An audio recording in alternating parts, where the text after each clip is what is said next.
mradi wa LNG umeanza kusemwa kwa muda mrefu, na kila mmoja angetamani mradi ule ukamilike jana. Lakini Mheshimiwa Spika, mradi huu pamoja na kuanza muda mrefu, lazima tukubaliane kuwa lazima tujadiliane ili tupate kilicho bora.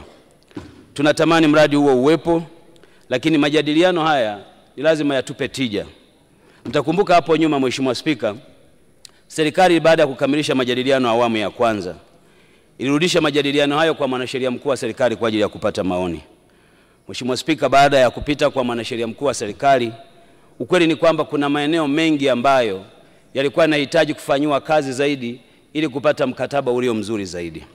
Mheshimiwa Spika, leo tunaweza tukasema kwamba mradi huo uanze, lakini nataka niseme kwamba mkataba ulio mzuri leo, kesho unaweza kuwa mkataba mbaya. Nchi hii ina historia ya kupita kwenye mikataba hiyo inayolalamikiwa. Tumejifunza mengi kwa safari toka tumeanza extractive kwenye nchi yetu. Yako mambo na maeneo kadhaa ambayo ni lazima yafanywe kazi kabla ya mkataba huo kusainiwa.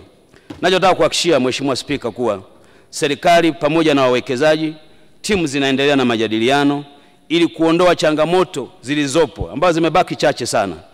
Na tunatarajia kuwa ndani ya mwaka huu 2025 kama tutakuwa tumemaliza mambo matatu yaliyosalia, ninataka nikuhakikishie kuwa Mheshimiwa Spika, mkataba huo utasainiwa na mradi huo uanze mara moja.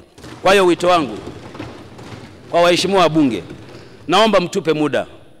Naomba mtupe muda. Tunajua kuwa hili jambo linahitajika kwanza kwa uchumi wa nchi yetu, lakini kwa maendeleo ya watu wa mikoa ya kusini ambako gesi ipo. Mheshimiwa Spika, ingekuwa ajabu sana siku moja tuingie mkataba, tumekubaliana na mwekezaji, ndani ya mkataba ule mwekezaji au ameruhusiwa local content ya Tanzania isitumike. Hakuna mtu angetuelewa. Hakuna mtu angetuelewa kwamba bima zote ambazo zinatakiwa kukava huu mradi zote zitoke nje ya nchi bila ushiriki wa Watanzania.